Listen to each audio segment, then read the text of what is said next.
Hey everybody, this is going to be part 3 of our series on solitude, the benefits of solitude specifically for Gen Xers. I've decided I'm going to do something a little bit differently today in that when I'm captioning, I'm going to go ahead and take my glasses off so that you know I'm captioning. And then when I'm speaking off the cuff, as I am right now, I'll put the glasses back on. So that'll just give you a way to, if you want, fast forward through the video. If you don't want to hear me talking and you just want to hear the captioning of particularly it's a video about solitude from Psychology Research Lab. I do suggest that you check out that channel. It's pretty cool. But if you just want to hear me captioning that for whatever reason, instead of going to their channel, you can see in the video where I have the glasses off. That's where I'm captioning. When I have the glasses on, as I said, I'm speaking off the cuff as I am right now. And where we left off was this particular spot where it said recovery from interactions takes longer than it used to. And that's true at our age. I think that this may be an introverted versus extroverted thing too, that recovery from social interactions takes a while, and we want to have that time to sort of recharge our batteries before we go back out into the world and socialize again. So I don't know, it's partly generational from the culture that we grew up in, and it's also probably partly just being an introvert, as I said, versus being an extrovert. So as always, I will react if periodically as needed, and hopefully get some comments and feedback from you. So here we go.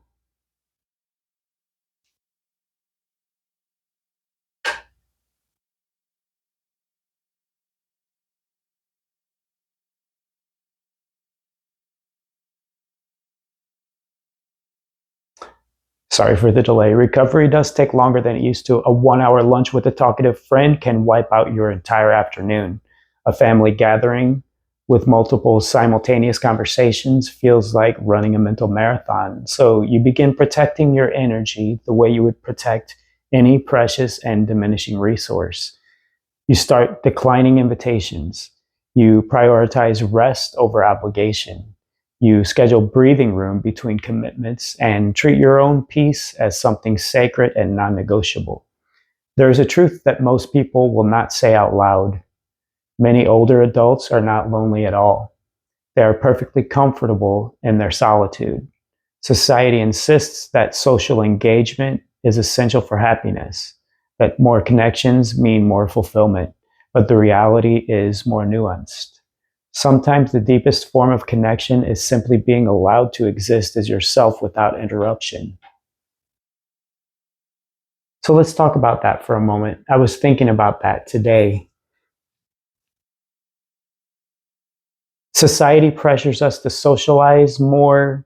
Yeah, but you don't feel that pressure from society if you're not socializing. So that's kind of the cool thing about it. But I was asking myself today, what if the things that I do in life, what if I knew that no one would ever witness me doing those things? Like, for example, playing guitar. Would I still play guitar if I knew no one would ever hear me? The truth is, I don't know, and I kind of don't think so. And that's kind of contrary to the things that I'm trying to convey here, is that it's not so important what other people think about us. But we are social creatures. We're always going to need some kind of social interaction. I don't think we need as much as we're taught to think that we need. However, we do need some. And in this case, I have a separate channel for playing and giving guitar lessons. So in that case, that kind of fulfills that need. My last job, I got to perform in front of the residents. As I said in the last video, I worked at a residential rehab for people with trauma and drug addiction issues. And every Friday I got to play blues for the residents, and they loved it and I loved it, and it was beneath the stars, and it was a beautiful thing. And now that's kind of something that's missing in my life. I don't think about it too much, and there may be another time in life where I get a chance to perform in that way. However, now I have the YouTube channel. So even if nobody actually hears me play live ever again, I still have something that I'm leaving behind or something that some people will hear. And this channel is kind of for the socializing aspect too, that I haven't gotten comfortable enough with the camera yet to where I feel like I'm having a conversation, but I'm getting there. I'm getting a little better with each video. And eventually, I think I will be as comfortable with the camera as I am sitting and talking with a friend. And even if I don't have the social interactions that I used to, even if I never talk to anyone again, I'm having this conversation and you're hearing it right now. So I'm getting some social fulfillment. And whenever I read comments, I can also be on the receiving end of that. And so it's similar to having a conversation, even though it's not. And I'm not saying that we never need face to face interactions. I am always going to need that. But in the meantime, this is a good substitute for that. Anyway, back to captioning. Reading a book, drinking coffee, sitting in a quiet room where no one expects you to perform or explain or justify anything. Self-awareness deepens with age in ways that directly affects social behavior. You learn exactly what kind of person you are, what irritates you, what soothes you, what your limits are, and what triggers old wounds. Armed with that knowledge, your behavior changes accordingly. If small talk exhausts you, you avoid it. If certain people poke at unhealed places, you keep your distance. These are not personality flaws. These are hard-won survival strategies built from decades of experience. Time also begins to feel different. An hour that once passed unnoticed now carries real weight. You become increasingly aware that every social commitment costs something: energy, time, emotional bandwidth, and you spend those resources with greater intention. Sometimes you choose solitude over company, not because you dislike people, but because you have decided to stop spending yourself carelessly. People around you may not understand this transformation. They may call you boring, distant, or different. They are right that you have changed, but the change is not deterioration, it is refinement. Let's talk about that. So, we are spending energy when we socialize. Yeah, I can definitely relate to that because, especially the more that I live alone, the more freedom I have to behave the way I want to behind closed doors. And the bigger that gap is between uh, my filter, having a filter and not having a filter, basically. And that, I guess in my younger days, I had more interactions, more social interactions, and I lived with people in relationships. So that filter was there more. The filter is not as, once you get comfortable enough and you're living with someone, there's a filter that's not quite probably as strong as the filter that we have out in public. I got to speak from my own point of view. I mean, I admire people who don't have to have that filter. It's really refreshing for me to be around someone who doesn't have a filter because then I know I can let mine down. And I like to be around people who aren't so careful about what they say because it does something to relax me. But basically, as I was saying, I feel like that gap has gotten stronger and so it requires more, or has gotten bigger, so it requires more energy for me to be out in public with people than it did in my younger days when I was having more social interactions. So it's kind of a currency. One of my previous videos, hot take, I said money is blood and be a vampire slayer. So it's basically a short clip about being careful about how we spend our money. As we get older, specifically, we want to be free. Some of us want to be retired. And you have to be careful about, in this culture particularly, and I live in Las Vegas, everybody's a vampire. That's one of the things I said in the video. There's kind of a social currency as well, in addition to the actual currency that we use as money. we have a currency that we use when we socialize, and we have to be careful about how we invest that energy. For one thing, our time on earth is so short, and the older we get as Gen Xers, we tend to want to spend more time alone. So we have to be more selective about who we spend our time with. And when you're making that switch, it's hard for people to accept sometimes. At first, I guess the less I socialized, I had some guilt that would come across, that friends would ask me to do things, and I would say no. And if you say no enough times, they stop asking. But after a while, that guilt kind of goes away. And I know that friendship is something, I think I mentioned in the last video, that it's not, true friendship is not the same as being in an actual, like a romantic relationship. Because when I'm talking to my best friend, whether it's face to face or on the phone, it doesn't matter how long we have not talked to each other. We pick up right where we left off, and it's not a big deal. So friends that are like that are still going to be there, even though you don't socialize as much. They're not going to take it personally because they know that's just you, that's just me. It's not that I. It's not always that I don't specifically like a person if I don't want to spend time with them. It's just that I want to spend time alone. And I have to be careful about how I spend my time, especially, as I said, I have some autoimmune issues. One autoimmune disease, another one that hasn't been diagnosed, that is suspected. And my time on earth, my life is going to be a lot shorter than I had originally thought it would. So I need to be, I think, even more careful about how I spend my time and who I spend it with. Anyway, back to captioning.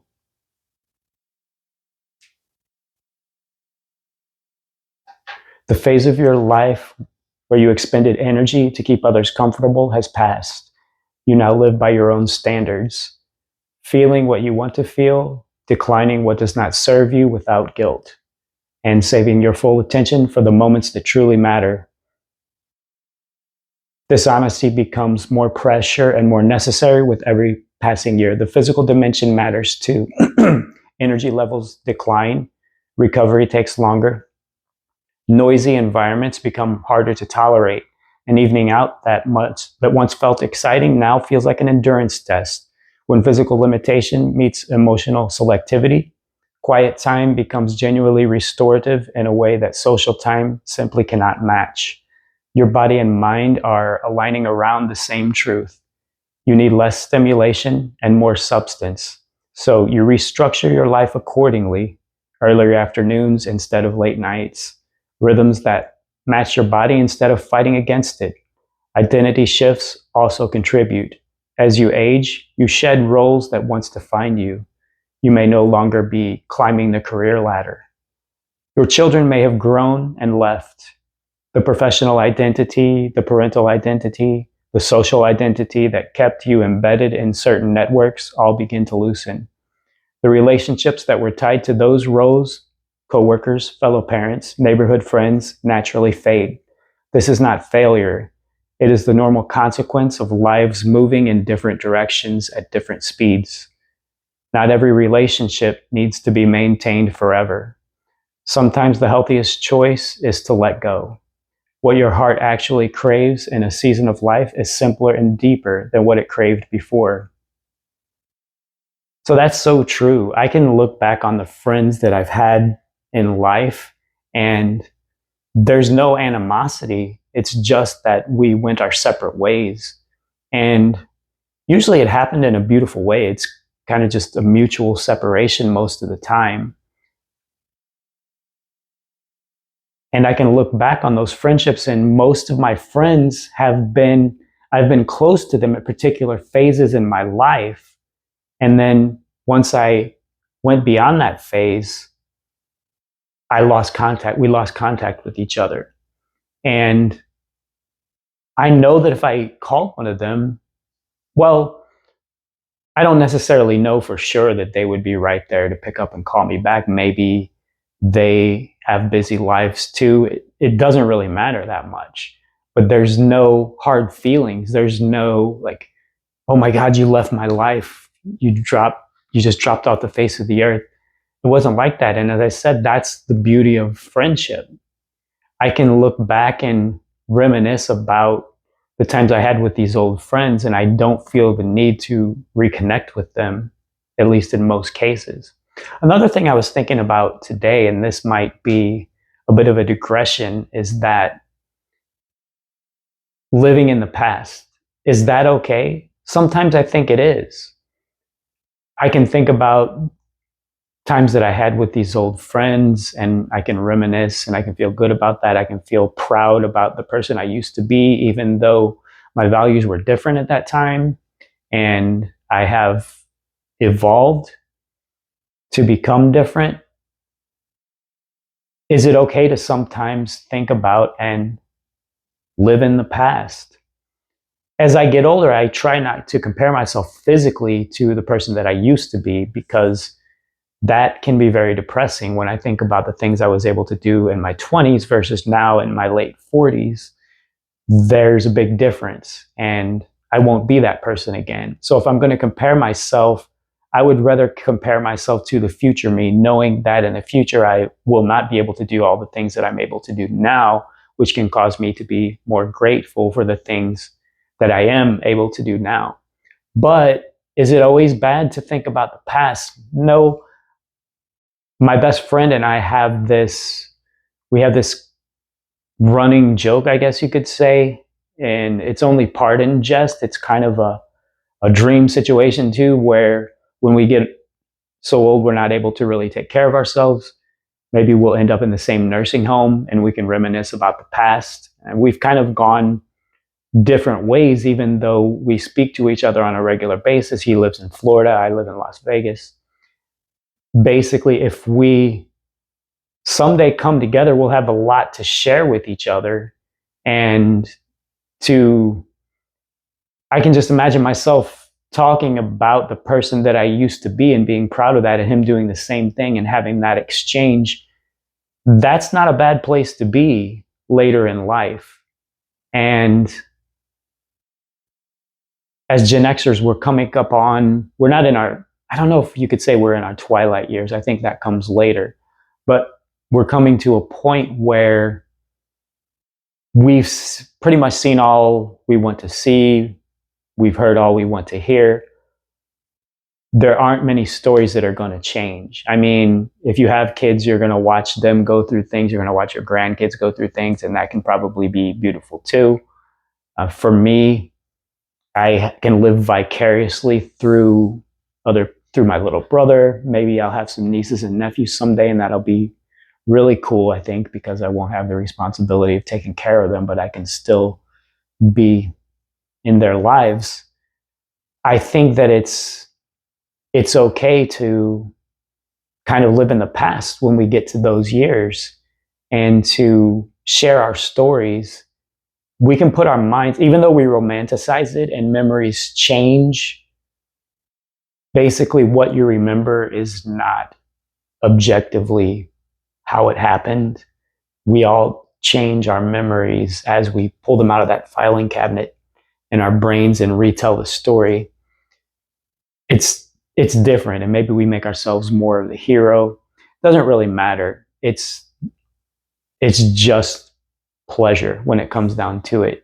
And having a social interaction where you're telling someone about your past, something that you went through, you're not deliberately lying. That's inauthentic, and I don't feel that that is something that can bring, if it's inauthentic, it's not, you're not having a true relationship with that person. You're not getting a real interaction. You're just lying about something to make yourself look better. And that's like maybe a momentary pleasure, but it's not a true connection.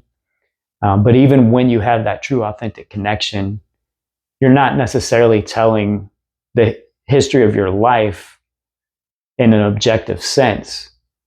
You're maybe just highlighting the parts that are important to you also, which kind of, it doesn't tell the whole story, but that's okay. I think that I'm starting to trip over my words here, but I feel like a later stage in life, it's okay to kind of live in the past rather than it's just a lot lighter. Like it doesn't require as much energy as me going out and having like going out to a club and meeting new people and doing all these things in an unfamiliar environment. What if I'm just sitting at a table talking with friends, reminiscing about old times, playing cards? That's the phase that we're going into. And I think it's kind of a beautiful thing. I really look forward to those times. I look at my aunt and what she's doing with her life and how she socializes. She goes to she goes to church every Sunday. She is active with her friends. They play cards. They do different social activities. She helps people. There's someone that lives close to her that she takes to doctor's appointments and she considers a friend, and she goes to exercise classes and all these things that she does that are lighter social activities that are not as highly pressured as the things that we face when we're younger. Like she's not going to go out to a bar and get into a fight or something like that. And I think it's important to not only go a little bit easier on ourselves for the fact that we're not spending as much time socializing, but also to be okay with changing our social activities, no matter what the younger generations say about us, or if they try to make us feel like we are getting old, which we are. I don't know. It's, to me, it's okay. I accept that. And I think it's a beautiful thing.